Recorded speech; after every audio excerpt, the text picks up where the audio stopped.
वंदे मातरम। जय हिंद। मैं चक्रधारी शंखनाथ से प्रमोद त्यागी। मेरे भारतवासियों, दोस्तों, सभी को आज मेरा एक आग्रह है कि इस वीडियो को जरूर देखें। इसमें कुछ वो खास है जो इन माओवादी पार्टियों की हकीकत का पर्दाफाश करता है। आज राहुल गांधी ने पूरे कांग्रेसी दल के साथ एक कॉन्फ्रेंस की, जिसमें उसने चाटुकोर किसानों को भी बुलाया और उसके तथाकथित पत्रकार लोग भी आए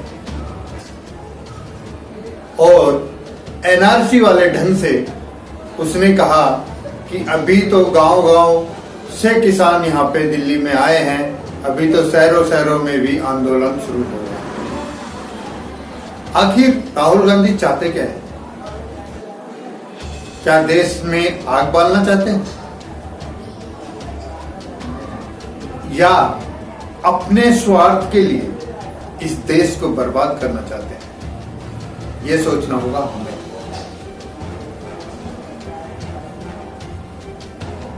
ये इतने स्वार्थ में अंधे हो चुके हैं, नरेंद्र मोदी का विरोध करते करते ये आज देश का भी विरोध कर रहे हैं। पुलिस का अपमान कर रहे हैं, सेना का अपमान कर रहे हैं, देश का अपमान कर रहे हैं, यहाँ तक कि भारत के तिरंगे का, जो भारत का प्रतीक है, उसका भी अपमान कर रहे हैं।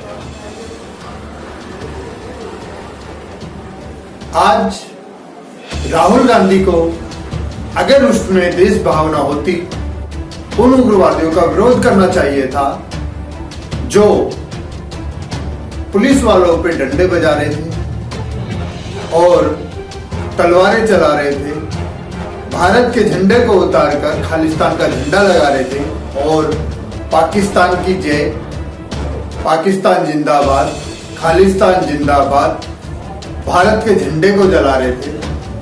लेकिन हमारे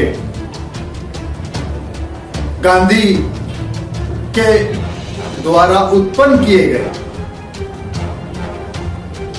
राहुल गांधी, इन्होंने ऐसा कुछ नहीं किया, बल्कि उल्टा आरोप पुलिस वालों पे ही लगा दिया। अब मुझे लगता है कि हमारी देश की जनता को ही जागना होगा और समझना होगा कि ये देशद्रोही चाहते क्या है। इन लोगों ने देश की सीमा, गरिमा, सब कुछ मिट्टी में मिला चुके हैं ये लोग, और ये अपने स्वार्थ के लिए देश को गुलाम बनाने की ओर चल चुके हैं। अभी हमें जागना होगा। नहीं, अगर हम अभी नहीं जागे तो आने वाले कुछ दिनों में फिर हमें मुगल और अंग्रेजों की तरह फिर से आजादी पाने के लिए बलिदान देना होगा, कुर्बानी देनी होगी, बहुत सारा पतन करवाना होगा और देश को फिर से लुटवाना होगा। तो हमें जागना होगा। जो हमें काम अब से पहले बाद में करना है, वही काम हमें देश के लिए आज करना होगा। हमें जागना होगा।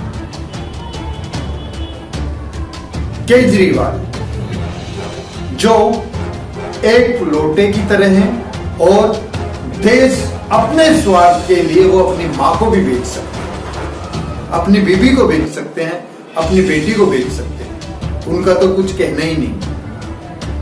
वो केजरीवाल जो दिख रहा है कि उग्रवादियों की तरह इन उग्रवादियों ने गणतंत्र दिवस के दिन इतना बड़ा वो किया, विरोध आंदोलन किया, फिर भी केजरीवाल सपोर्ट में आते हैं। आखिर चाहते क्या हो? क्या दिल्ली की जनता ने आपको इसीलिए मुख्यमंत्री बनाया था? अरे दिल्ली वालों की पूर्ति तो कर नहीं रहे हो आप लोग, लेकिन आपको आंदोलन करते उग्रवादी, उनका समर्थन तुम्हें जरूर करना है।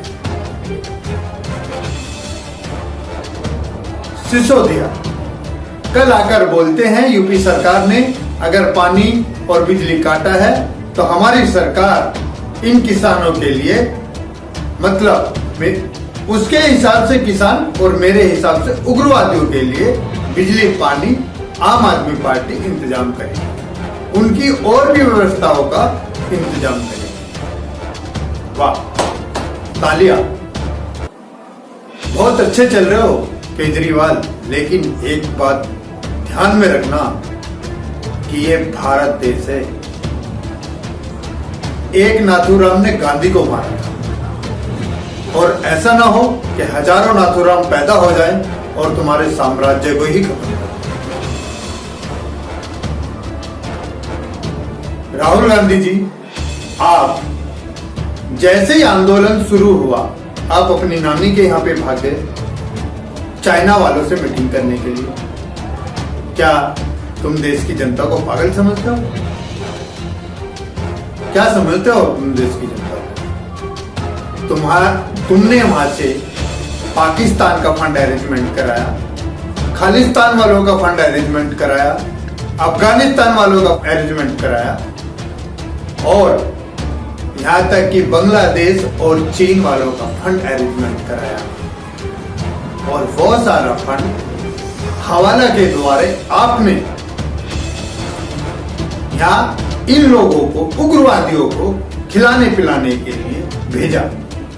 अगर किसान अपनी कमाई से आंदोलन करेंगे ना, 8 घंटे के अंदर गवर्नमेंट जो किसान चाहेंगे वो लिख के दे देगा, क्योंकि हकीकत का गवर्नमेंट को पता चलेगा कि किसान सच में क्या है।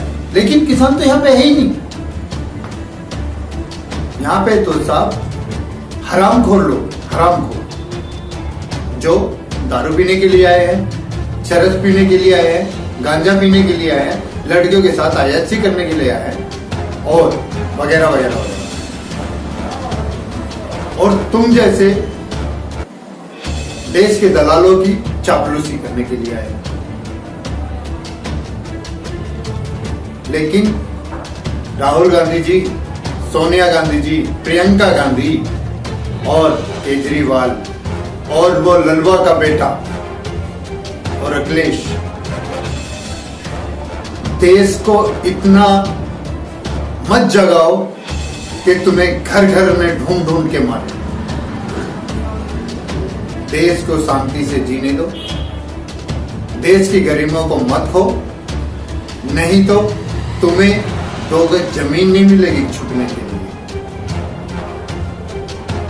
अरे जब हम अंग्रेजों को भगा सकते हैं, मुगलों को भगा सकते हैं, तो क्या चंद गद्दारों को नहीं भगा सकते? तुमने आखिर समझा क्या? ये देश वीरों का है, तुम्हारे जैसे नपुंसकों का नहीं,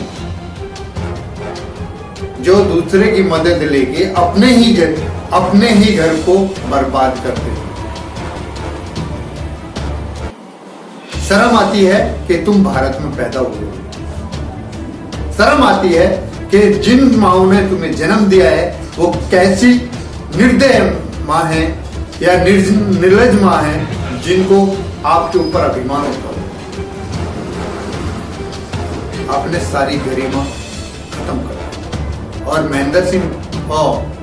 महेंद्र सिंह टिकैत के बेटे, डकैत के बेटे डकैत राकेश टिकैत, मैं आपको भी कह रहा हूं।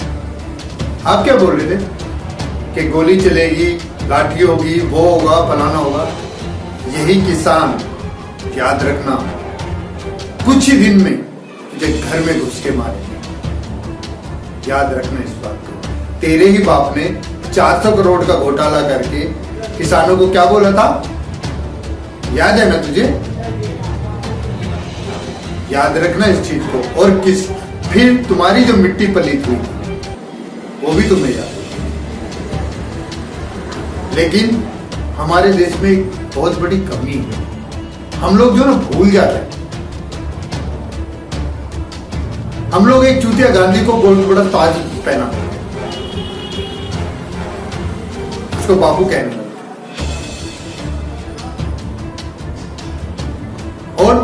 ये गद्दारी के बीज जो बोए हैं ना, ये वही बापू ने बोए जो अभी काटने पड़े। अगर सुभाष चंद्र बोस इस देश के राष्ट्रपिता होते ना, तो तुम जैसे दिखाई नहीं देते कहीं। लेकिन देश की बदकिस्मती, हम देशवासियों की बदकिस्मती कि तुम जैसे शैतान इस देश में मौज कर रहे हो। वो कहावत है कि हंस जो है दाना खा रहा है और कौवे जो है मोती खा रहे हैं। कौवे हो तुम, कौवे, सारे के सारे कौवे। और तुमने आज इस स्तर पर गिर चुके हो, ना तुम्हें सेना की परवाह है, ना तुम्हें उन देश के वीरों की परवाह है जिन्होंने अपने देश को आजाद किया है। उन्होंने अपने हंसते हंसते कुर्बानी दी है, वो फांसी का फंदा चूम के फांसी पे लटक गए। कितने सैनिकों ने अपना बलिदान दिया है, ऐसे कैसे अपने देश को आजाद कराया। लेकिन तुम्हें अपने स्वार्थ से मतलब है, तुम्हें क्या लेना चाहिए? क्योंकि नेहरू, गांधी और जिन्ना गद्दार पैदा हुए और उन्होंने गद्दारी से देश को जो हाल में पहुंचा है वो तुमने पहुंचा लिया। और उसके बाद तुम्हारी गद्दारी के कारण 70 साल तुमने जो सोने की चम्मच में जो खाना खाया है और ऐसी उड़ाई है ना, वो तुम्हें अब शायद उसमें कमी आ रही हो, इसीलिए तुम देश को बर्बाद कर रहे हो। पहले तो एक ही जैसे जिसने मुगलों को बुलाया, आज तुम जैसे कितने जैसे तैयार हैं, जनता सब जानती है। लेकिन इतना ध्यान रखो कि जितना जनता का आक्रोश बढ़ा, उतना तुम्हें जमीन नहीं मिलेगी छूटने की। इसी के साथ मैं अपनी वाणी को विराम देता हूँ। वंदे मातरम। जय। हमारे चैनल को सब्सक्राइब करें, लाइक करें और कमेंट में जय हिंद जरूर लिखें। वंदे मातरम। जय हिंद।